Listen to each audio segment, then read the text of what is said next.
are focusing their conservation efforts on wildlife like jaguars, Andean bears, New World monkeys, orchids, and the habitats they all share. Now, there are a lot of birds in the Amazon that need our help, one of which is the beautifully colored macaw. Macaws are social birds that live in flocks and pairs. They're native to Central and South America, and they communicate by using very loud squawks and screams. Folks, at this time, let's welcome our flock of macaws. Where will they come from today?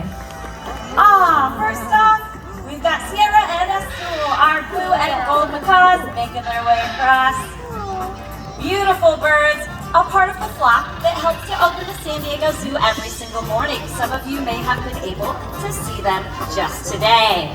Now, next up, folks, is our scarlet macaws. Right on top there. Cielo and Sol here today, our pair bonded scarlet macaws. Now folks, the Amazon rainforest is the last remaining habitat for a lot of wildlife. But the Amazon rainforest is constantly changing. Practices like logging, farming, and mining are fragmenting this unique ecosystem. Unfortunately, almost every single species of macaw is now listed as endangered. But don't worry, there's always something we can do to help. How many of you are coffee drinkers? Anybody? Come on, hands up. All right, I have to have a couple cups to get me going in the morning, that's for sure. So next time you're at the grocery store and picking up your coffee beans, there's a simple switch you can make. Look for coffee beans that are shade grown. They are just that, coffee beans that are grown in the shade of the rainforest canopy. So that maintains that unique canopy habitat for lots of wildlife, including the beautiful macaw. Now, macaws often do fly up to 15 miles a day in search of food, and at the end of the day, they return to the very same tree to go to sleep. So let's make sure that those trees are still there for them when they return. Let's hear it again for our flock of macaws, everyone. All right. Well, folks, perhaps one of the most iconic species that has benefited from San Diego Zoo Wildlife Alliance's commitment to conservation is the California condor. How many of you have heard of the California condor before? Great! A very iconic species that has an amazing comeback story. Folks, back in 1982, there were only 22 condors left. Only 22. Now, San Diego Zoo Wildlife Alliance partnered with the California Condor Recovery Act, and we're proud to say now we are up to 500 individuals, with over 300 of them back out in the wild in their native range. Yes, deserving an applause, an amazing comeback story for that species. Now, part of the reason that program was so successful was due to the work we had done with their Andean relative, the Andean condor. Now, with a 10-foot wingspan, the Andean condor is one of the largest flying birds in the world, and they soar great distances over the Andes Mountains in search of carrion, which is dead prey, right? They play a very important role for our ecosystem, but unfortunately, sometimes they are misunderstood by farmers. They are seen as a threat to potentially harming their livestock, and oftentimes are persecuted for just that reason. Now, Andean condors are considered threatened. There's only about 10,000 of them left in the world, and they are hard to recover their populations because females only have one egg every other year. So definitely a species worth our support. Now, folks, at this time, I have a favor to ask all of you. Please stay seated. So pick your spot, stay right there. And those of you on this side of the stadium, please, if you feel the urge to duck, just go ahead and do it, all right? Without further ado, let's welcome our Andean condor, Palona.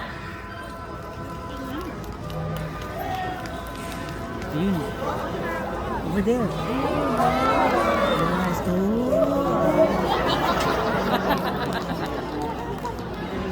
You see it?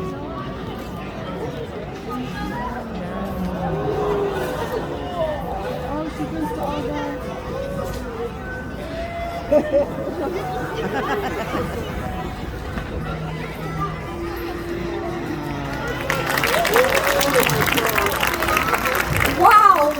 she amazing? That is the largest raptor on planet Earth.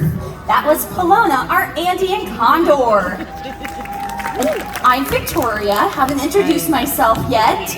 And next we are gonna leave the conservation hubs and we're gonna focus on a particular species that plays such an important role that they are grouped in our One Health approach to saving wildlife worldwide.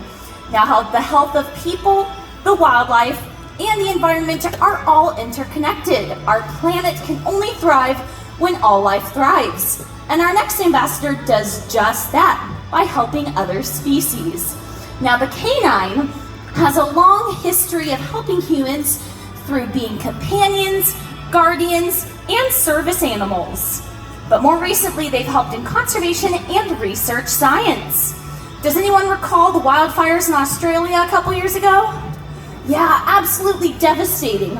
Well, dogs were used to help koalas. And they did this by using their superpower, their super sniffers. This is Kyle, he's not a canine. He's gonna do some reforestation for us really quickly.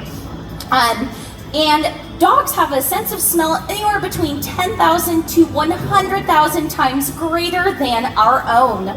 So a dog can do in a matter of minutes with their nose what might take us hours to do with our eyes. So by locating koala scat, they were able to find the koalas and help rehabilitate them from those fires. So today we're going to show off our own version of how that went. You're going to see it's a little bit different than how it's done in Australia.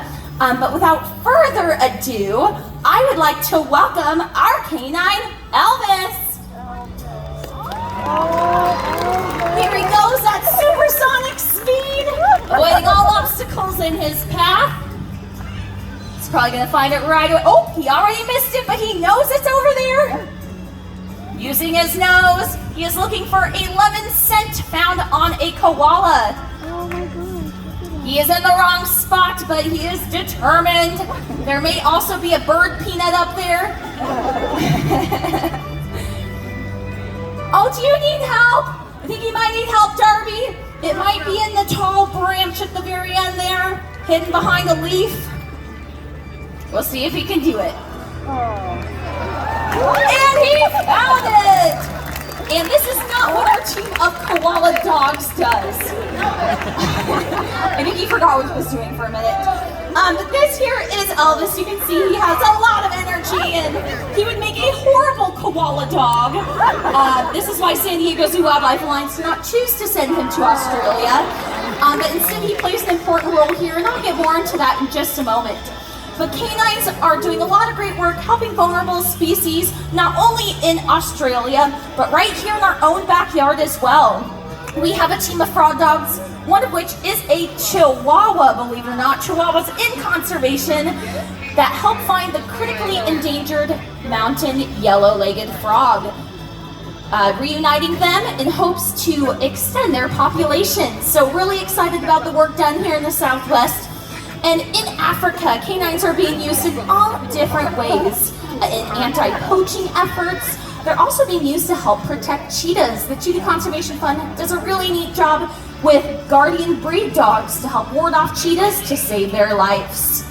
And speaking of cheetahs, Elvis here is a cheetah companion. So he does a lot better at that task than helping find koalas. And he was hoping to bring his friend out today. Would you all like to meet her? Oh, lots of energy. Well, we'd appreciate if everyone stayed in their seats when she makes her way out here. Yolanga, his companion, represents our efforts in the African savanna. And the cheetah is one of the wildlife that we are working hard to protect and conserve. Now, Yolanga and Elvis here have been paired together ever since they were very young. He was 9 months old, freshly out of Guide Dogs for the Blind, which he did not pass because of his love of food. He gets a lot of that here. And she needed a litter mate. So they became best pals. Oh no, the carrot disappeared. Now the cheetah, time to focus on her. Cheetahs are the fastest land mammal on planet Earth. reaching a top average speed of about 70 miles per hour.